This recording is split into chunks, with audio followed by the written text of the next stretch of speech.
Hey, good morning. I'm Gordie. I'm Willhelm. How's it going today, bud? It's going. You switched me sides again, so now I have to turn a different direction. Oh, well, That's all right. I always put you there. Yeah, no, you're right. Why are you gonna yell at me? Maybe it's my lack of coffee. Oh, there we are. Custom. I see it. I now can do custom. So, You guys haven't started yet, right? yeah, we did. I apologize. Brand. So professional. So, in case you haven't realized, we might have a special guest waiting in the wings. This is so on brand for us. I love this. I played the jingle. Did it not go through?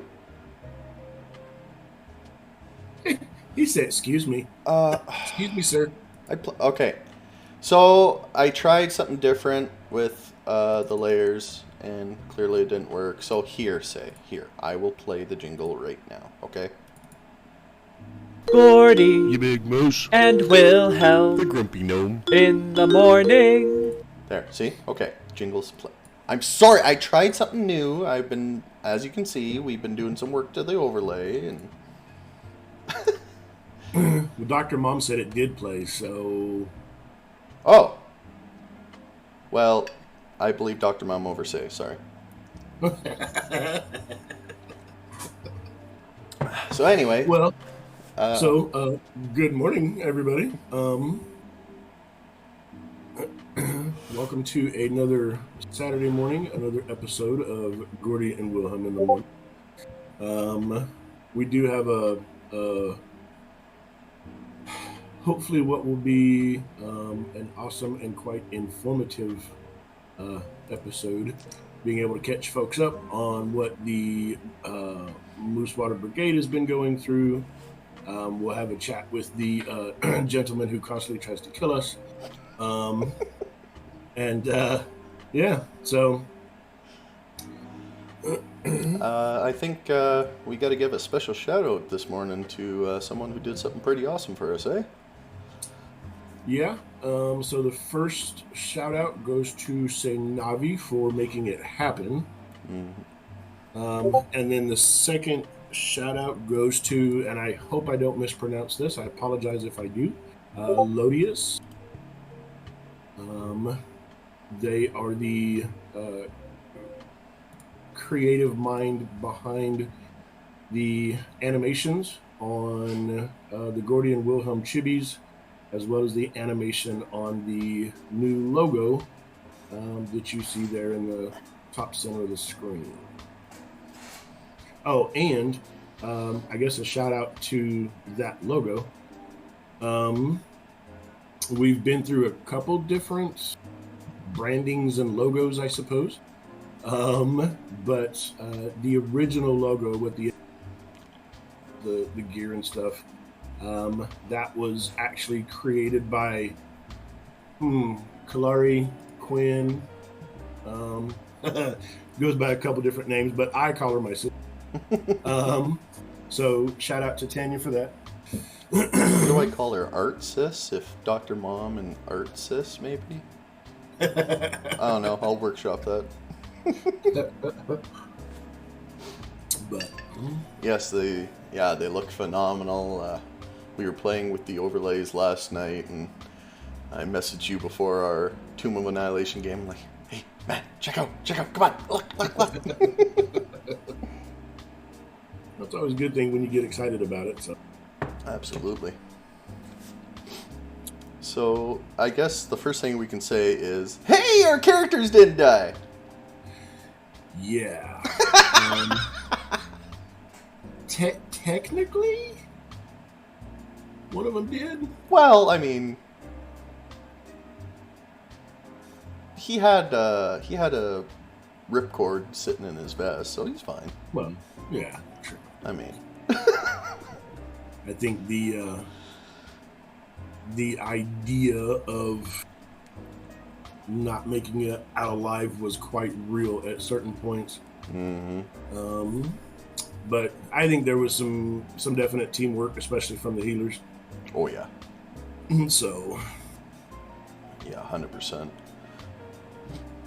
And I was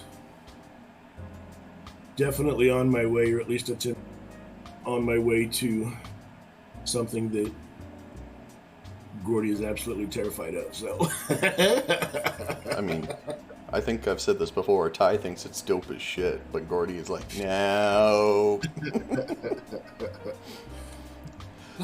still a lot of time to go, though. Absolutely. So what do you think? Should we bring the Grand Architect on? Absolutely. So, yeah, our special guest this morning has taken on becoming the DM for a story that is known as the Moose Water Tales. The creative architect, designer, and coiner of the term Mooseverse. And my mind went blank. Yeah, so Mr. Tyler. How's it Hey, going? hey. Oh, I don't seem to be able to turn on my camera. Uh-oh. It's okay. It's like a typical Gordie and Willhelm thing without technical difficulties. Don't. Yeah. I am a faceless icon. I'm glad you all brought me here today. How y'all doing? Pretty good. Yourself? I'm doing fantastic. Got some sparkling water and some trail mix. I'm doing pretty good. Ooh. Oh, and I gotta fix the overlay again. Look at that. Wow. See, on brand. Technical difficulties every time. Hey, just a little bit of spice to the pot. It's good. Well, we figured we would kind of start with a general kind of interview, and then get into the whole Mooseverse thing here in a bit. So, of course, Tyler is your name. I guess I kind of already said that. Yeah. Tyler, how long have you been playing D&D? Ooh, okay. Playing good D&D, I'll call that around 5 years. But I started off with, like, first edition Osric, which, for those of you who don't know, Osric is the compiled version of first Blue Edition, but with some of the edits that came later, as well as some second edition stuff that got smashed together. It is all the cruelty of the standard Blue Edition D&D, first things that came out, just with more stuff and slightly better art. Holy shit. We died a lot. It was not good D&D. It was we went through characters like just potato chips. Every session I had a new character by necessity. DM needed help. Oh god. But yeah. And how long have you been DMing? Ooh, I have done that for so started Osric 11 years ago. So I'd say probably we're looking at started DMing, 7, 8, 9? I got good at DMing during the 5-year period. The 5-year period, that's the golden year. I had to make a lot of mistakes and do a lot of ridiculous stuff in the first 6. So yeah. Oh jeez. Well, I think Gordie and I are both learning that as well. Mm-hmm. Gordie just started full-time DMing, I suppose you could say. I've been DMing a game for the last year, and I can't tell you all the mistakes I've made so far. So It happens. It's something. So many rules.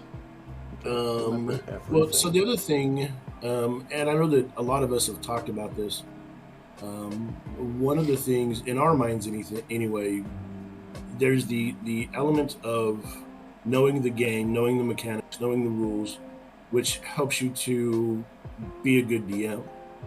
But the other thing that you bring to the table is your ability to storytell.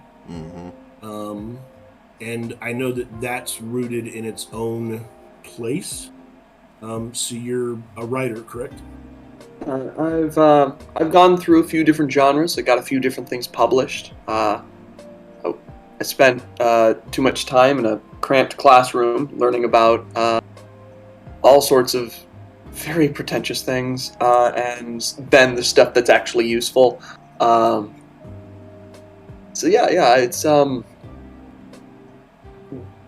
there's a lot that comes from a lot of different places. My performance art stuff, my writing, that does, help with the DMing. It comes in and does very much inform how I do things. The fact that I was a horror writer for like 3 years. You definitely can't tell that in any of my sessions. No. Definitely not ridiculous amounts of body horror or moments of creeping dread. I definitely didn't paralyze one of you and then start slowly having the villain stab you to death. That didn't happen. No, thanks for the anxiety disorder, bud. Yep. Ooh. Little bit of horror and everything. Yep. No, and we can definitely tell, as, whenever we started, whether it was the Mechalich arc or going into Waterdeep and prepping for the Siege of Mirabar, we can definitely tell how you already have the grand overview in your mind, and we're just picking up those little breadcrumbs to try to get all the puzzle pieces together. You can definitely tell that you know what you're talking about. Appreciate it. I think there is a large section of it that you have to give into, which is the fact that the players are the main characters. So to a certain extent, I build structural stuff. I always think macro, because on the micro, there is no way I can predict some of the crazy things you guys do, and I have to be ready to improvise and react, and yet still maybe bring in some of the stuff I worked on. So it seems seamless. It seems like the best first draft in the world, but inherently, constantly behind the screen is me like, all right, so I have my notes here. Is this useful? Nope, toss that over my shoulder. Will I? This one will be useful today. Well, I don't know what you mean about us doing random crazy stuff, Terrorless. But Well, yeah. Remember, kids, 1 is not 0. Oh my goodness. So if you were to think back to your many years within the world of Dungeons and Dragons, do you have like either a favorite moment or a favorite character? That's just hard. That's really hard. I can't say favorites because I've done too much of it, and I still do too much of it, and it's all kind of stamped together. Gordie! But I have had the joy of homebrewing a sentient mini pony race, and then having one of my players play the sentient mini pony, which was an awakened mini pony, because in this world, there was a group full of soul solved, as the Warforged kind of evolved into these things called soul solved, and they spent all their time just doing random crap, as they have no need for food, water, or anything, and they don't die of old age, so they just keep amassing funds, so they need to do something with all that, and they decided, out of their own logic, to awaken an entire farm of mini ponies and then random crap all around, including like shrubs, goats, a raccoon, which is now a landowner in the far south,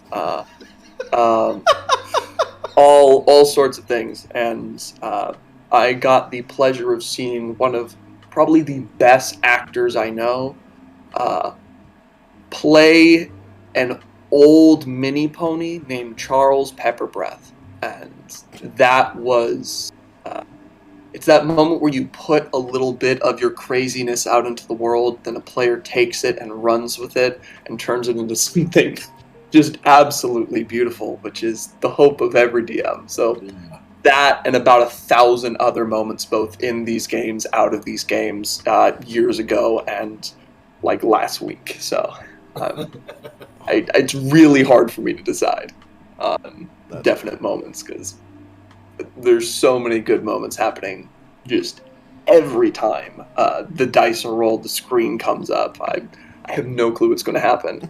Another one would probably be me just cheering for Terralus when he natural 20 hacked the head off of Clebrezu, which is just the statistical chances of that happening was. I just absolutely needed to cheer on that one. That was amazing. Still can't believe he pulled that off, one-shotting a Clebrezu. Terralus deserved it. He had had a rough fight. That was a cheer went up for my very soul there. Yep. God damn it. Well, I think my favorite part of that was Nynx's reaction as our designated healer. He's like, are you fucking kidding me? You use 51 HP? God damn it. Just the healer's nightmare. I know the item I am given Terralus is the healer's nightmare, and giving it to Terralus is truly the healer's nightmare. Terralus will put chips down on the table and continue putting chips he doesn't have down on the table. Actually, I think that's another big thing we got to give you props for. Like, you made the perfect item for Terralus. Like, it is him to a T. And for you to be able to come up with that was just brilliant. Like, appreciate it. Thank you very much. It's I like giving characters little gifts, and my idea, the players are the main characters, and so like the world itself has to somewhat gear it towards you guys, and so anything I create specifically for you, it's nice to put in that personal touch to be very them. It's the same reason why I'm like, okay, you want a giant axe. I will make that happen. I will balance it, of course. It'll make sense with the rest of the group, but you are 100% going to get that axe. No problem. oh yeah. Let's make it happen. Yeah, Roberta 3. Oh my god, I love her so much. Yep, and you're never losing Roberta 3. Save a sphere of annihilation. Roberta 3 is here to stay. On Willhelm's shield cannon, like that's... You turned our favorite gnome into an actual living tank. Yes. That happened. And Willhelm has been using that shield cannon very well. In general, yeah. I like building items and building things for our main characters. They're just... they're the focus of the story. It brings me great delight when the world and characters work together. You never should feel like strangers in a strange world. This is, maybe the first time you walk on Mars or something, but I have a heavy preference that you guys feel like you are part of the world, that you belong here, that you have belonged here, and giving you magic items that specifically work for you is like one of the simplest and easiest ways to be like, this is the world literally shaking your hand right now. Yeah, I'd say. Yep. Everybody likes toys. Awesome. It's just very cool to see people with new toys. Yeah, and I've had conversations with Gordie about, with Willhelm being an artificer and the idea of invention, and I have to like rein myself in because I come up with all these ideas, like even just for the shield cannon and ammunition, like explosive rounds and concussive rounds. Ammunition, we can do that. Like over a time skip, you want to do that? 100%. I can balance that. So yeah. Oh my god, concussion rounds. Oh my god. Yep. Hey, there's a lot of stuff you can do. you can do armor piercing, tip that stuff with adamantine. Go for it. We'll make it work. Ooh, I do have some adamantine too. Hey, 100%. Oh yeah. That's right. I think I still have a little bit left over from when I beefed up George and Misfit. Yep. I generally, my philosophy on items on artificers is say yes anytime you can, and then work it. It's much better as a DM, instead of being a stone wall, to instead just Tai Chi martial arts it. Take their energy, put it to good use. What does the player actually want? They don't want to break the game. They want to have a cool, explosive round. Yeah. And that's so easy to do. The numbers aren't that hard to work with. It's my biggest rule about D&D.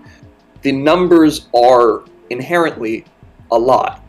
As long as you can make everyone have around the same numerical effect on the field, difficulty can be adjusted to the whole party, and you don't break anything. There's nothing broken until the party, until someone is so incredibly higher level than the rest of the party. That's when things break. Yeah. But you guys could all get wish spells tomorrow, and I can still build a difficult encounter. That would be a little weird narratively, right? Like, how do we all get wish spells? Why do we all have rings of 3 wishes? That's a little strange, Tyler. Why would you do this? This makes no sense in character. But I could balance a game to that. As long as everyone has wishes. It can't be just the one person. Yeah. That's Don't give it to Terry. Listen. Or Ninx. Oh my god. Oh no, I know his demented little mind. I know what he'd wish for. And it would end the world to send us all into madness. Yep.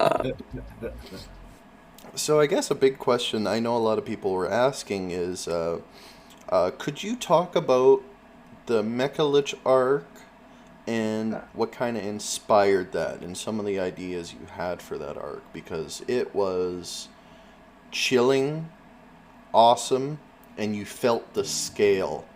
If he didn't go down here, it was world-ending. So could you kind of talk about that? Yeah, of course. One, thank you. I'm glad you enjoyed it. I guess looking at the Mooseverse group, I was always setting up I set a variety of paths up for you anytime you have that resting in the tavern. When I describe it around you, it's that place of home before you go on multiple different paths. The Mechalich path, which you guys took before taking the Krilla path, and anything there, it was designed off the first basis of wanting to touch as many characters as possible while also understanding the vibe of the group as is. You guys have a very interesting mix of some serious drama as well as a lot of comedy. So I needed a villain that inherently kind of jumped the shark in a way that didn't distract from the fact that they're very terrifying.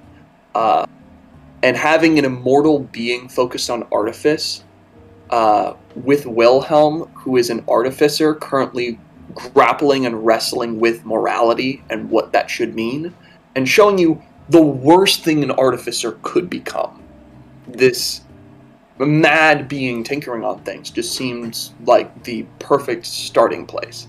And also the fact that it is the Mechalich. Inherently, that sounds like some ridiculous, crazy villain, but giving it that kind of serious, chilling heart kind of was my idea on trying to give both something to the whole group and then something to challenge. A lot of it was Willhelm based. But also, I wanted to do things with each and every character that a character like this, putting you as, just test subjects moving through a machine would be very fun. I wanted to take you through just grueling encounters to have that start where it felt this significant thing was meant to be, your first mission had to be the thing that catapulted you guys into the amount of fame that I think the Moose Water Tavern should have, being a group of 10th level characters. So I needed to make it inherently difficult. And then came the whole thing with the city. And I was kind of thinking, all right, so this creature has to be a threat that literally everyone can get behind. It needs to be a threat to the world. But the important thing of being a threat to the world, I can't full-on bring I'm about to summon Tiamat. Like, if Tiamat gets summoned, that's a very different world-ending threat. That's like a threat to all the planes and everything. Yeah. Like, that's... you guys were 10th level at the time, I believe. And at 10th level, my general idea was like, okay, what I need to throw at you is going to be... you were 9th level, actually, right? Yes. Yeah, I think we were. You were 9th level. Yeah, you were 9th level. So I need to throw something at you that was epic and grand scale, but also controlled in the fact that to a point the Mecha Lich was entirely insane.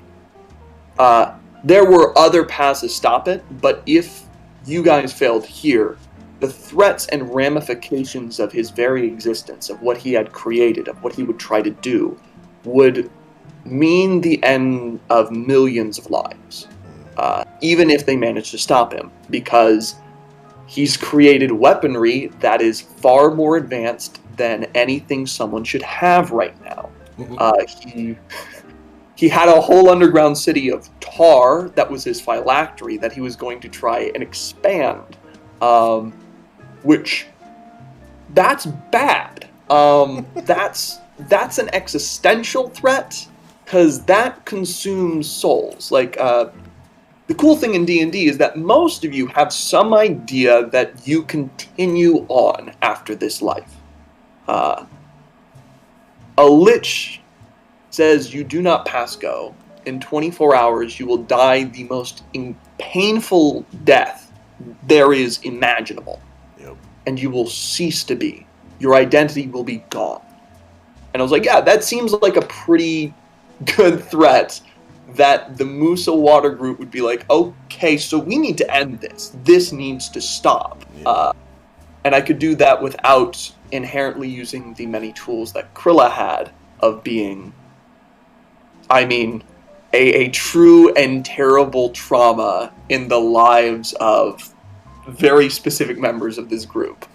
Specifically Gordie. And then, there was other work I did there for Krilla, but for the Mecha Lich, the idea was scale and that weird moment of connection between him and Willhelm, where, I mean, this guy was a hell lot crazier than Willhelm, but Mecha Lich is a cautionary tale of abandoning morality for power will get you power really quick.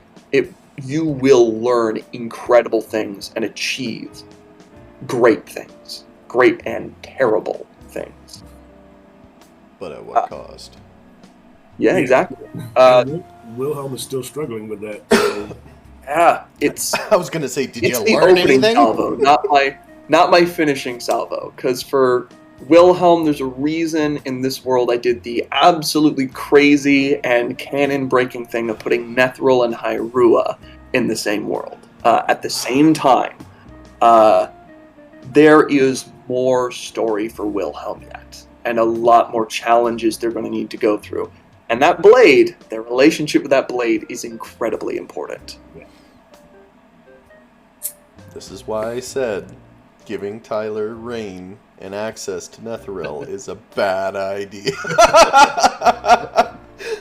Well, and I know that we're going to get on the topic of the Mirabar battle here in a minute.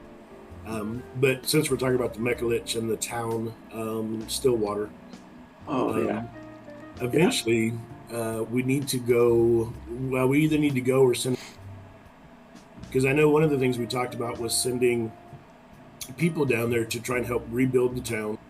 Yep.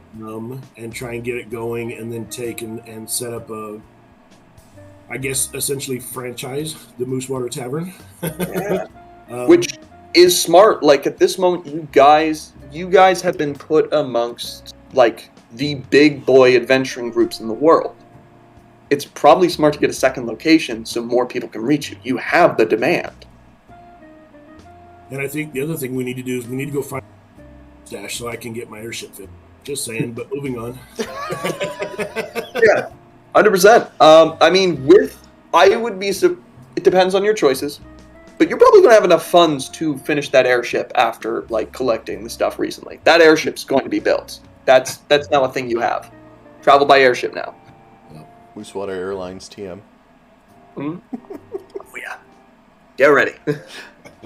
Yeah, so I guess, we're at the half-hour mark, so we might as well start digging into the Siege of Mirabar and how Tyler, after just an offhand remark I made in one of your games in Nightmares, and with 2 sentences in my backstory, you came up with one of the most emotional roller coaster, fucking devastating, fucking... Oh, I can't... There's no words for what you did with the Church of the Faithless and Krilla. So I guess we should start with, how in the fuck did you take an offhand remark in 2 sentences and turn it into what you built? Well, I hella appreciate it. Absolutely do. But I think one of the big things that I have to immediately recognize is the fact that you did exactly what a player should do if they want a tough villain. You did not minimize your villain, and during each moment you gave very specific endowments. And Gordie, being someone who is this incredibly tough barbarian who can take hit after hit, who has destroyed his way through things. I mean, Gordie for a long time was scared of Krilla. More than just hating him, scared of him. Yep. And that's... making that clear inherently gives the DM so much to work with. Like, if you want your backstory villain to be tough, just endow the hell out of them. And that's what Gordie did. So, immediately gave me something to do, and then when we had our first, and we're okay with this, our first kind of foray into Mirabar. Are we alright talking about that? Mm-hmm. Yeah. Alright, that's where things really started to slot in place for, like, the siege. I threw a lot of stuff at you, like explorations into both of your characters. I threw you into the city. I let you see what Krilla was doing. And then your reactions to them, how you wanted to handle him, how you kept away. You said, we'll need the entire group for this. Started getting my gears working. And then, the siege happened. You requested the full crazy siege. And that's when I was like, all right, I have all these tools about. I'll introduce one new thing, because I have, like, some things. I am going to... I mean, a lot of it was built up. When you guys were shopping, I needed to inherently get everyone else emotionally connected to Krilla, which is where the Brothers 3 came in. Which, for anyone not doing this, I have jumped so many topics, I understand. Basically, they were all shopping, getting ready, where every D&D party thinks they're safe when they're shopping and talking to funny NPCs. And then I sent 3 specialized assassins after them as they all split up and kidnapped one of their party members, put him on a whaling ship. Some nasty things happened on that whaling ship.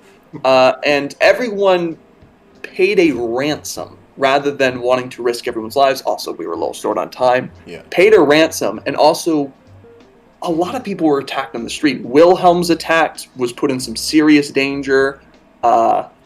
Jinto is a force, and very quickly the Brothers 3 realized, okay, so he's a Gordie project, as they put him. We need multiple people on Jinto.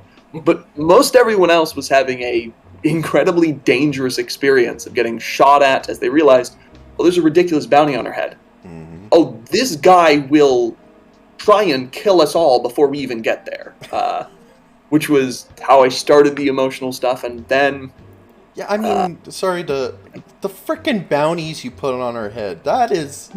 What was it, 50 grand for... Yeah, 50 grand, which is more than a high-class ship of the line warship is. So, like, paying people in more than warship is truly insane. I know every economic implication of that. There's a reason why. The bounties put on your head, I mean, before you got to the city, when people, their spies ahead of time, had seen you on the road, there was a fight in this city between the different groups that wanted your bounty. The brothers 3 were the guys who killed their competition. Wow.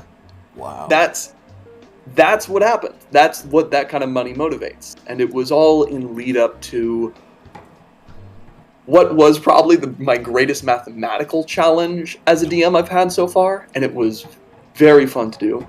A lot of that, there were so many tricks on each map. The split up was easy. That was fun. I got to introduce Lucien, who, he's still alive. He's his own thing in the world. I got to introduce Lucien. There were, like, crazy death traps. But what was really wild was the church itself. And doing that, I had to do so many DM cheats, which is not cheating against the party. It's instead, you put things on the map that are there to help you with math, but seem inherently like they're flavor things. You guys know the statues there? Yeah. Those were incremental measures of distance, so I could better handle area of effect spells and know when people could shoot at you. Oh, wow. Awesome. That was, because I needed to do things fast, and literally anything I could cut down, I would. Wow. I had a lot of the crossbows, because there were so many of them being fired. I had variant averages, and depending on how many of them shot, I would have like different totals on a page of math, so I don't need to roll dice for damage. I'm just going to give you a fair average of damage with variation between each strike. Wow. Because there were just, like, so many crossbows being fired. Meanwhile, I'd slow things a little bit down when Krilla was doing things, because that's where the personality of the fight was. Same thing for Lucien, who is his own force there. Then it was all just throwing in varied enemies. The Blades of the Faithless were varied. Some of these guys were really tough. There were dwarves. Some of them were misled. Some of them were hardcore evil. And then the cultists, possible summoning of demons, and the resource die. The general trick was that if you didn't have any resource die, inherently you would have died. There would have been little to no chance of success. Oh, yeah. But with your resource die, basically, it allowed me to show you all incredibly scary things that could happen, that realistically should happen with such a dangerous enemy, but that you were constantly preventing using the siege around you. It was my mechanic for running a giant military force in a game not meant to run giant military forces. So instead of all these NPC warriors like moving into the church and us slowing things down to a glacial pace, I allowed them to stop things like the Garistro from being summoned. Mm-hmm. Anyone who's played D&D, or for a while, might know what a Garistro is. If not, look it up and imagine a level 10 party handling that. It's truly a lot of this was just throwing everything in the kitchen sink at you and giving you a bunch of mechanical safety nets and resource die. And then there was Krilla. Krilla himself. After killing your way through waves and waves, I had basically a variety of things I could set off to, you guys were doing really well at the end, and I was like, okay. And now he casts Earthquake on the building, because with his limitless resources, he would collapse this entire thing just to kill you.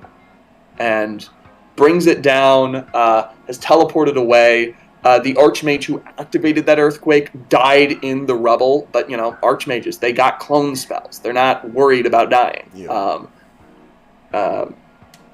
And then, all these plots were really just to create a narrative tipping point where you suddenly go from, we're confident all the guys are dead, to, oh no.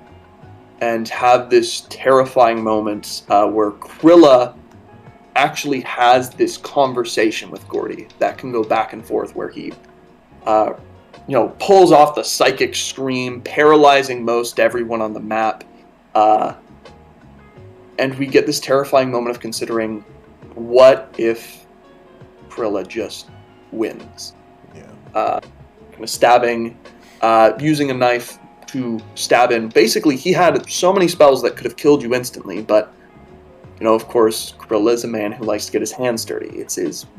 There's a big flaw to Krilla, and that was it. He needed to do this in a very specific way. And that was ultimately part of his downfall. The other one was you having an incredibly well use of resource die, everyone else coming with very clever solutions, and yeah, we got that last moment with him. That, again, for everyone else, this is like, we're going through a vast siege. I cannot describe the entire thing to you, but Ty here took a thing I threw at him, because I didn't want this stereotypical, like, the villain and hero screaming at each other for an episode like it's Dragon Ball Z. I wanted this moment of, like, these two had for a long time been friends and a twisted sort of family. Not, as Gordie has put properly, not real family, but something twisted and similar to that. And in his own weird way, Krilla probably loved Gordie like a son. And I wanted to have that. So at no moment was Krilla going to be shouting or, like, taunting you during this. He was asking why, didn't want to do this, but felt he had to. And when he was dying on his back, and I threw out this moment of him, like, I believe the line was, what was it? I could have taken care of you. Yeah. We were a family, and Gordie, Ty took it in this wonderful way of allowing it to stay in that strange sort of gentle and vulnerable space before ultimately ending his life in a very cool way. It was very much like, I oftentimes portray evil as the easy path and good as the hard path. Virtue is what you seek. It is difficult, while easy is... evil is so easy. it is. It's so easy to be just a terrible person. You can get everything you want in the world probably just by bullying innocent people. Which is what Krilla took. He was taking care of his own through very easy means. And Gordie took the hard path there, not letting out all that spite. He put Krilla down and managed to rise above that rage he felt in that last moment. I thought that was such a poignant way to handle that. I thought it was fantastic. Thank you. For anyone who did not watch this has probably been an incredibly confusing string of seemingly unconnected events. It all did happen in the same session, I promise. Yep. But yes, there was a lot of math behind the scenes, but the most important thing for me in any session was the stimulus and the offers I would give people. Yeah. It was all about,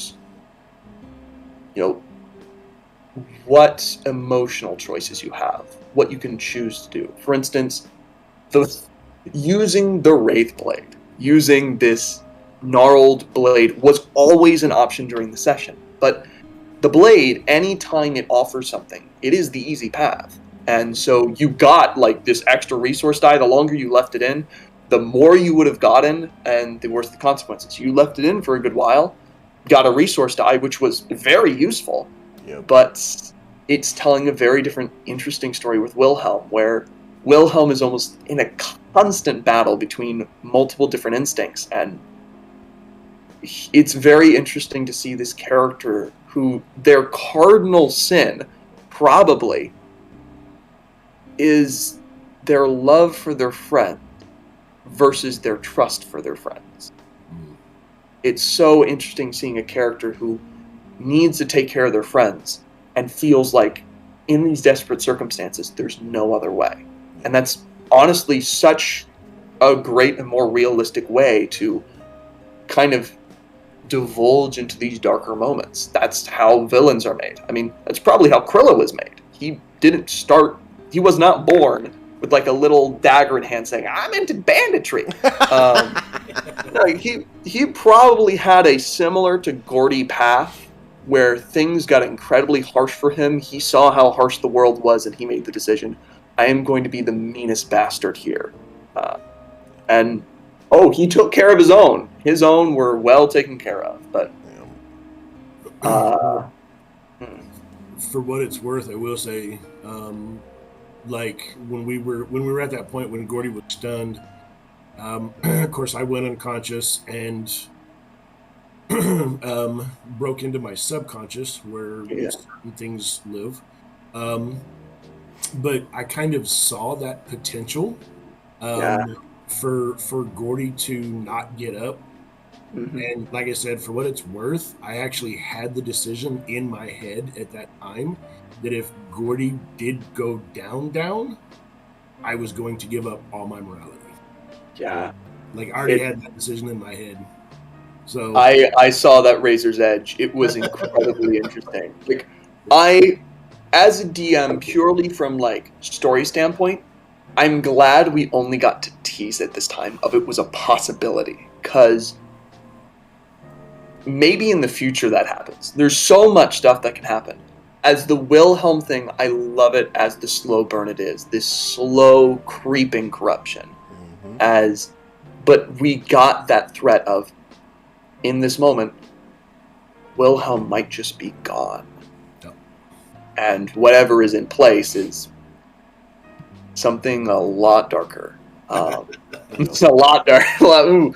And yeah, it is very fascinating to put people in those moments of high tension, because I feel like characters are really revealed in those moments. Oh yeah. You get there, you put them under the highest pressure, and you see who they are at their barest bones, which is just an old narrative trick, you know.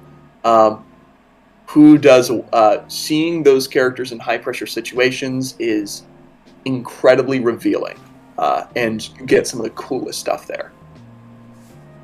Yep. Yeah, and we can't express our thanks enough to you, and also we definitely got to give a special shout out to your significant other, DM Reed. Reed. Oh, she's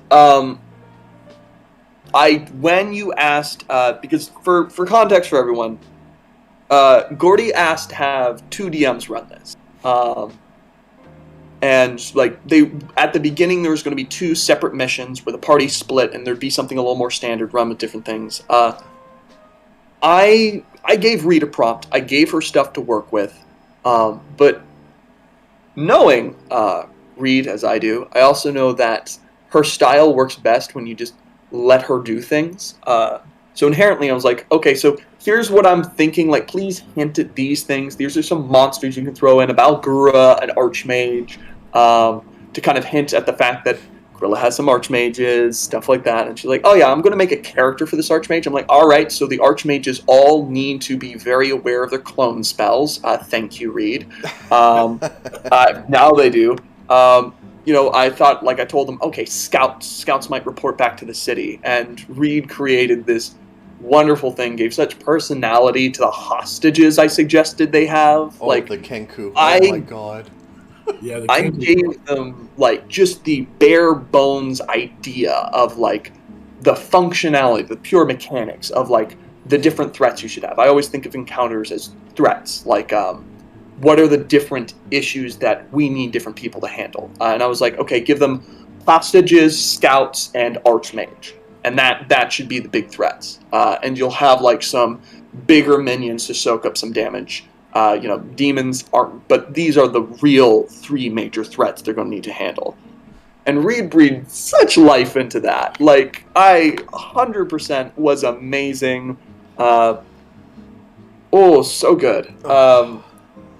the Archmage, I was there with her when she was like working out the character of the Archmage because she went in depth on that Archmage. The Kenku is, I think, completely owed to her incredible improv skills. She is. We have both been part of the same comedy club. We've both been president of that comedy club in different moments. 100% I bow to her improv skills. It is her great skill where she'll come up with the most lovable character in the split second where she just needs to create something, and that's the character everyone will fall in love with, and that is just a constant thing she does. Oh, yeah. Hearing the story of that afterwards, because I only got it from her, was amazing. And it was the first time I've ever co-DM'd with her, and she never wants to co-DM.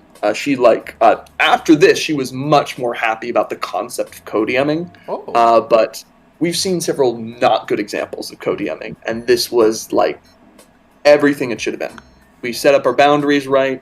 She did exactly what she needed to. We kept on the same vision, the same thing, and it just worked out great. Oh, yeah. Yeah, you two are a phenomenal team. Yeah, absolutely. Shout out to her. She's amazing. Oh. And check out Dad Jokes with Rad Folks on Twitch. That's her and Gordie's stream. They're hilarious. Yeah. Check that one out. She's very funny. Although Gordie's got to lay off you. He makes jokes about you all the time, and I keep saying, shut up. I know he does. I know he does. Don't worry. Look, it's fine. It's fine. I know it. I'm a person worthy of many jokes. I am indeed shaped like a slender man, and I am proud of this fact. If you scrape off my face to give me a suit, you won't tell the difference. I will eat some baby souls. Yeah, I am indeed shaped like Slender Man. It's part of the reason why Reed dates me. Now that we're done with whatever that joke is.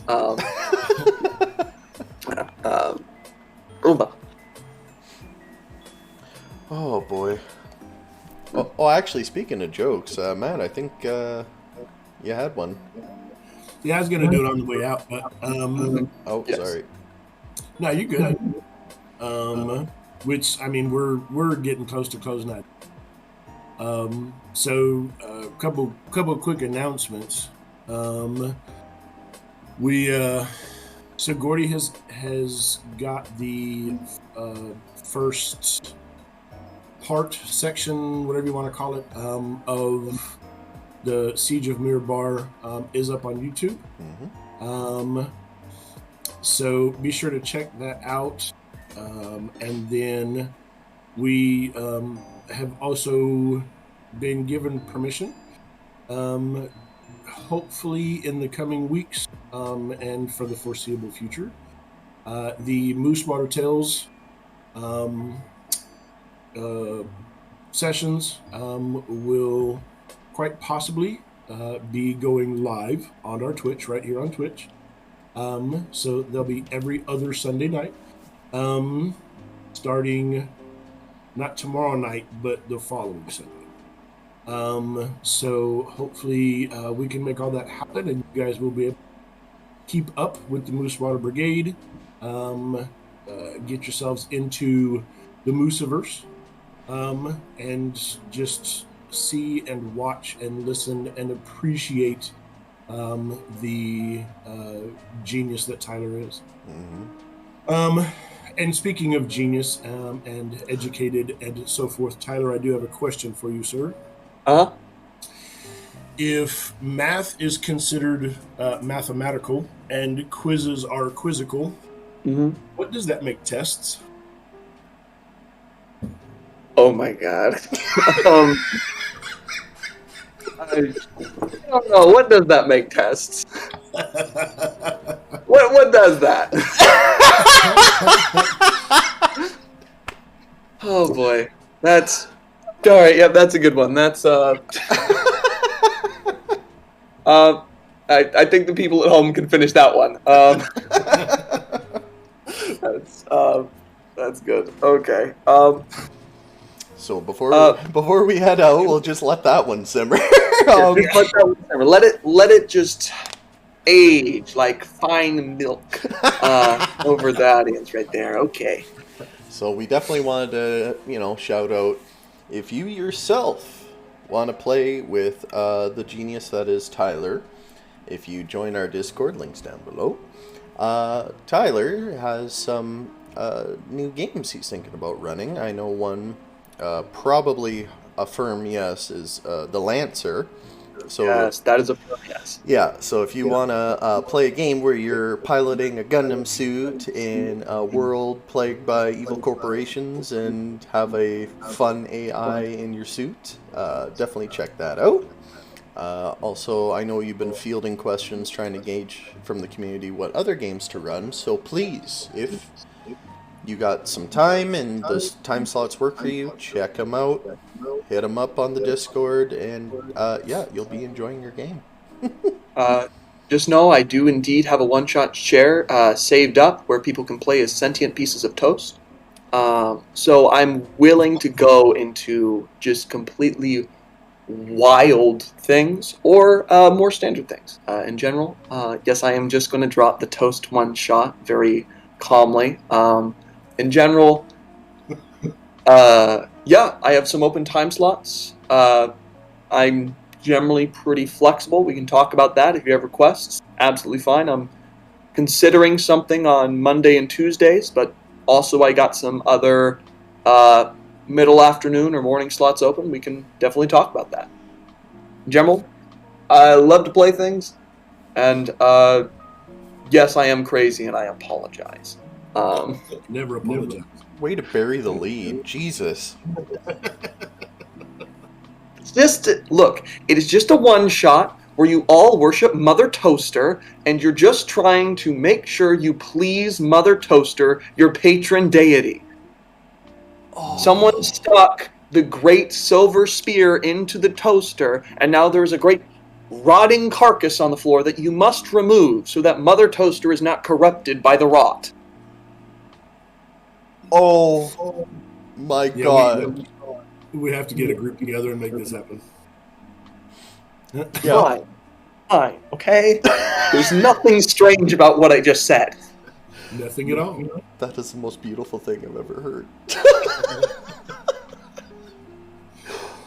Oh, okay. All right, well, I mean, if you... Oh, sorry, go ahead. I was just going to say we appreciate you taking time out of your morning to join us and have some conversation. Of course. Love being here. If you'd like me back at any point, I'll 100% jump on. And hopefully at the beginning, I will not completely just say, hey guys, I got my background icon at the beginning of the show. We'll fix that. We'll get better at that 100%. We will at least be semi-professional. Moose Water is a lot of things. Professional is not one of them. That's why I'm saying semi-professional. I'm not going to go full professional. Just semi. I'm going to manage not to do the equivalent of walking out in your boxers on live television. I'm going to avoid that one. Yes, they do have little hearts. No, I will not be taking questions. Oh my God. Alrighty, well, thank you everybody for joining us for another episode of Gordie and Willhelm in the morning. Stay tuned later this week once I get off my patookie and get the rest of the Siege of Mirabar uploaded to YouTube. I think I got 3 more parts to do, so that'll be uploaded as soon as I can finish editing. So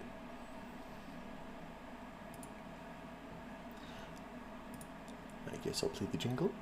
Gordie, You big moose. and The Willhelm grumpy gnome. in the morning. Goodbye everybody.